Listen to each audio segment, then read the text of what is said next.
Hello guys, welcome to GS world. मैं शंभू कुमार। दोस्तों, आप सभी के बीच लेकर आज मैं आया हूं इंडियन पॉलिटी। इस इंडियन पॉलिटी जिसे हम हिंदी में राज्य व्यवस्था कहते हैं, यह राज्य व्यवस्था आप लोगों को भारत देश के किसी भी स्टेट पीसीएस एग्जाम के लिए बहुत ही महत्वपूर्ण होगी। या कोई भी एग्जाम जिसमें आपको इंडियन पॉलिटी से सवाल आता होगा, उस एग्जाम के लिए यह सीरीज आपको बहुत ही महत्वपूर्ण होगी। आप लोग हमारे साथ बने रहिए। मैं शुरू कर रहा हूं इंडियन पॉलिटी। दोस्तों, देखते हैं इसका सिलेबस क्या। सबसे पहले इसका सिलेबस देखते हैं। तो इस सिलेबस में सबसे पहले हमें क्या पढ़ना है? इस सिलेबस में पढ़ना है संविधान की परिभाषा, यानी कि जो संविधान आप लोग नाम सुना होगा, यह संविधान क्या है, इस संविधान का परिभाषा पढ़ना है। चलिए देखते हैं संविधान क्या होता है। जैसे कि एक परिवार होता है, तो एक परिवार का भी अपना एक नियम होता है। घर की महिला घर के अंदर ही काम करती है और पुरुष घर के बाहर काम करते हैं, अभी एक परिवार का नियम होता है।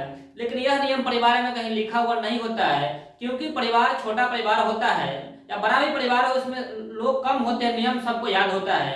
या किसी भी इंस्टीट्यूट हो, कोई भी संस्था हो, कोई भी स्कूल हो, सभी में नियम होता है, लेकिन वह नियम सभी को याद होता है, कहाँ पे कैसे क्या हुआ नियम याद होता है, तो उस नियम को लिखने की आवश्यकता नहीं है।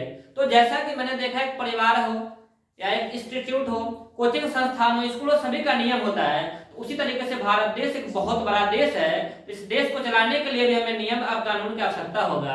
तो यह नियम और कानून जहाँ पे लिखा हुआ है, जिस पुस्तक में लिखा हुआ है, उसे हम लोग क्या कहते हैं? संविधान कहते हैं। यानी कि जिस पुस्तक में यह नियम कानून लिखा हुआ है देश को चलाने के लिए, उसे क्या कहते हैं? संविधान कहते हैं। तो ये हम लोग जाना संविधान क्या होता है। दोस्तों, हम लोग इसमें संविधान के बारे में बहुत ही डीपली पढ़ने वाले हैं। जो भारत देश का संविधान है, उस संविधान के बारे में बहुत डीपली पढ़ने वाले हैं।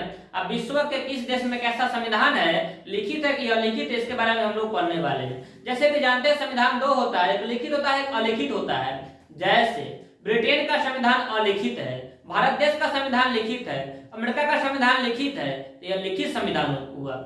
संविधान क्या होता है? लिखित भी होता है और अलिखित भी होता है। तो हम लोग देखेंगे जब भारत देश का संविधान बना, इस संविधान का संवैधानिक इतिहास क्या है, यानी यह संविधान कब से बनना शुरू हुआ, यानी इस संविधान का जो बनना कब से शुरू हम लोग मानते हैं, इसके बारे में बहुत डीपली हम लोग पढ़ने वाले हैं। तो मेरा पॉइंट 1 क्या है? संविधान की परिभाषा। संविधान क्या होता है ये पढ़ेंगे। उसके बाद क्या लिखा हुआ है? भारत का संवैधानिक विकास, यानी जो भारत देश का संविधान है, उस संविधान का संवैधानिक विकास क्या है, इसके बारे में हम लोग बहुत डीपली पढ़ने वाले हैं। चलिए शुरू करते हैं। संवैधानिक विकास के बारे में थोड़ा हम लोग जानते हैं क्या है। तो जैसा कि हम लोग जानते हैं, भारत देश बहुत दिनों से अंग्रेजों का गुलाम रहा, यानी कि भारत देश में बहुत सारा विदेशी आया, बहुत सारा विदेशी गया, लेकिन एक अंग्रेज नाम का विदेशी है जो भारत देश में आया, वो इस देश को गुलाम बना दिया और वह इस देश में 400 सालों तक रहा और 4 सालों में 200 सालों तक इस देश में राज किया, शासन किया। जैसा कि हम लोग जानते हैं, 31 दिसंबर 1600 ईस्वी को ब्रिटिश ईस्ट इंडिया कंपनी का स्थापना होता है और वो भारत देश में व्यापार करने आती है। जब वह कंपनी व्यापार करने आती है, तो व्यापार करते करते वह इस देश का शासन करने लगती है, जैसा कि हम लोग इतिहास में पढ़ चुके हैं, इतिहास में आप लोग पढ़ेंगे। तो यह जब कंपनी भारत देश में आती है, तो उस कंपनी का 3 केंद्र होता है, 3 बड़ा केंद्र होता है। जैसे एक होता है बंबई, मद्रास और बंगाल। ये कंपनी का 3 बड़ा केंद्र होता है और इस तीनों बड़ा केंद्र में इस 3, जैसे मान लीजिए ये हम भारत का मैप बना दिए, तो इस मैप में ये इलाका क्या है? ये मद्रास का इलाका हो गया, ये बंबई का इलाका हो गया और ये क्या हो गया? बंगाल का इलाका हो गया। तो इस 3 इलाका में कंपनी बहुत मजबूत थी और इस 3 इलाका में जो बंगाल का इलाका है, यहाँ पे कंपनी सबसे ज्यादा मजबूत थी। और इस कंपनी को यहाँ भारतीयों से युद्ध भी होता था, भारतीय राज्य से युद्ध भी होता था। तो सबसे पहला युद्ध जो हुआ 1757 ईस्वी में, इसे प्लासी का युद्ध जानते हैं, यही बंगाल में हुआ था। तो जो बंगाल में जो 1757 ईस्वी में प्लासी का युद्ध हुआ, यह प्लासी का युद्ध जब अंग्रेज का कंपनी जीत जाता है और उसके बाद 1764 में एक होता है 1757 में प्लासी का युद्ध, एक होता है 1757 में और एक होता है 1764 में बक्सर का युद्ध। जब यह दोनों युद्ध अंग्रेज का कंपनी जीत जाती है, तब जाके 1765 में एक समझौता होता है, संधि होता है, इसे इलाहाबाद की संधि के नाम से जानते हैं। जब यह संधि होता है, तो इस संधि में कहा जाता है से ब्रिटिश ईस्ट इंडिया कंपनी को इस युद्ध में नुकसान हुआ है, क्षति हुआ है, तो उसकी पूर्ति के लिए या जो भी कुछ हो उसके लिए 3 जगह से राजस्व वसूलने का अधिकार कंपनी को मिल जाता है। जैसे बिहार, बंगाल, उड़ीसा। यानी 1765 के इलाहाबाद की संधि में बिहार, बंगाल और उड़ीसा, बिहार, बंगाल और उड़ीसा, इस 3 जगह से कंपनी को राजस्व वसूलने का अधिकार मिल जाता है। जब कंपनी को राजस्व वसूलने का अधिकार मिल जाता है तब जाकर कंपनी यहाँ पे व्यापार के साथ साथ शासन भी करने लगती है। जब कंपनी शासन करने लगती है और कंपनी में जो कर्मचारी काम करते हैं वह कर्मचारी लूट प्रणाली अपना देता है, और कंपनी के कर्मचारी को लूट प्रणाली अपनाने की वजह से कंपनी घाटे में जाती है और कंपनी के कर्मचारी को बहुत मुनाफा होता है, वह बहुत धनी मनी तुरंत में हो जाता है। एक समय आता है जब company British east India company, जो ब्रिटेन का संसद है, वहां पे बोलती है से हमें ऋण की आवश्यकता है, कंपनी डूबने वाला है। तो वहां के लोग जानते हैं कि ब्रिटिश ईस्ट इंडिया कंपनी के जो कर्मचारी है वह कर्मचारी बहुत सुखी संपन्न से रह रहे हैं, बहुत धन कमा रहे हैं, लेकिन कंपनी डूब क्यों रही है। इसलिए वहां के संसद, वहां के सरकार ने इस बात को देखते हुए 1773 में कंपनी पे कंट्रोल करने के लिए, कंपनी को रेगुलेट करने के लिए सबसे पहला रेगुलेटिंग एक्ट 1773 में लाती है। यानी कि जो ब्रिटिश ईस्ट इंडिया कंपनी है उस कंपनी को ब्रिटेन की सरकार रेगुलेट करने के लिए, कंट्रोल करने के लिए, संभालने के लिए सबसे पहला एक्ट लाती है। उसका नाम क्या है? 1773 का रेगुलेटिंग एक्ट। वहीं से भारतीय संविधान का संवैधानिक विकास माना जाता है। तो संवैधानिक विकास का हम लोग 2 पार्ट पढ़ने वाले हैं। जो ये संवैधानिक विकास देख रहे हैं, ये संवैधानिक विकास का 2 पार्ट पढ़ने वाले हैं।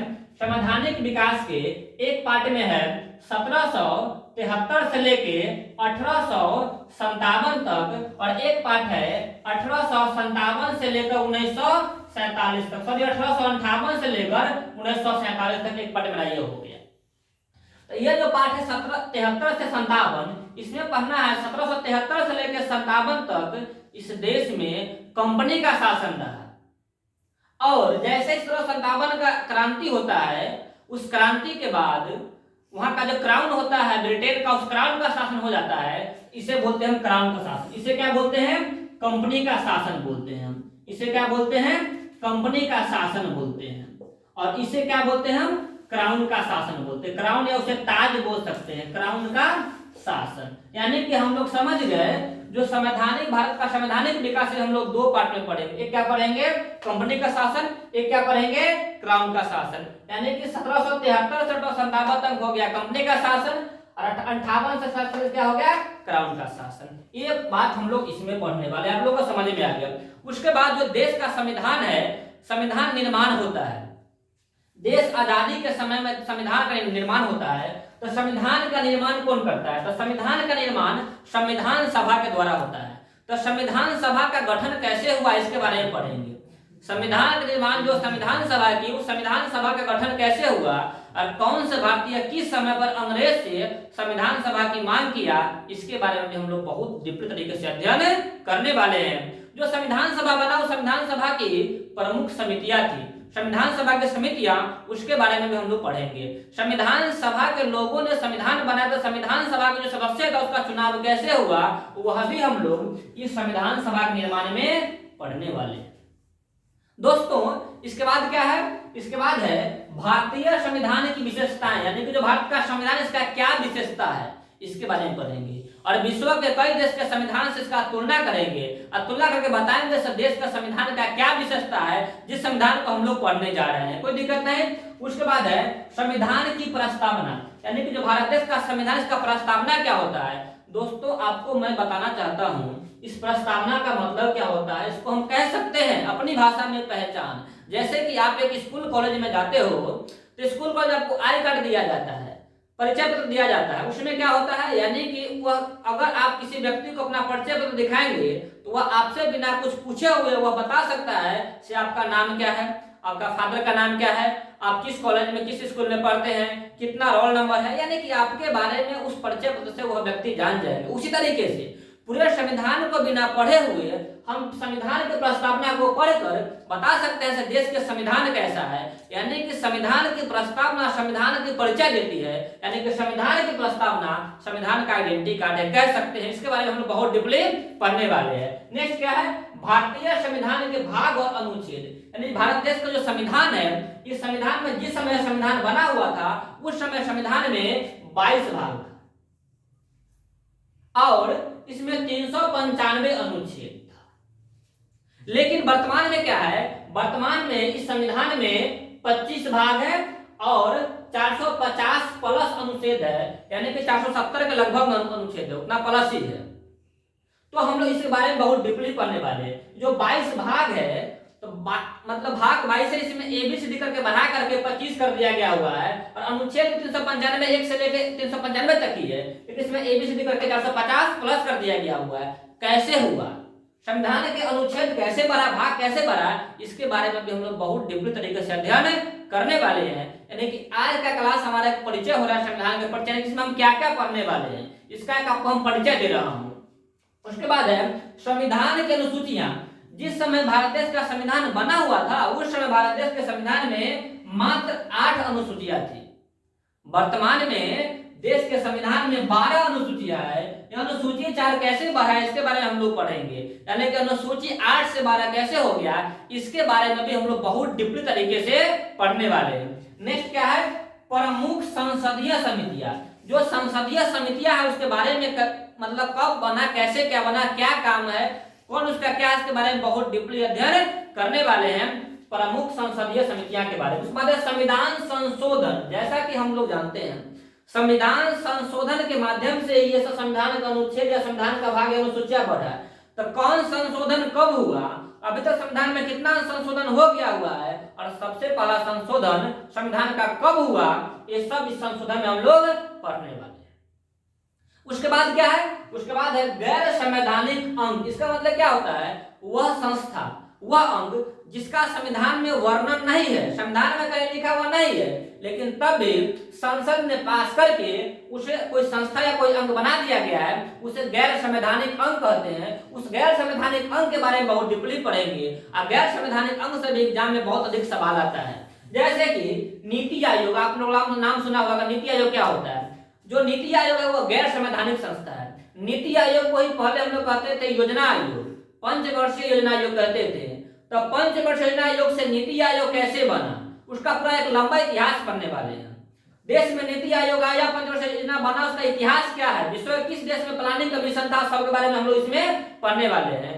यानी कि आपको भारत देश के किसी भी एग्जाम हो जहां पे इंडियन पॉलिटी पूछता होगा, उसके बारे में बहुत डीपली अध्ययन हम लोग करने वाले हैं। दोस्तों आप लोग को यह बहुत अच्छे समझ में आ गया होगा। समझ में नहीं आया कमेंट करें, मैं आपको जवाब दूंगा। धन्यवाद।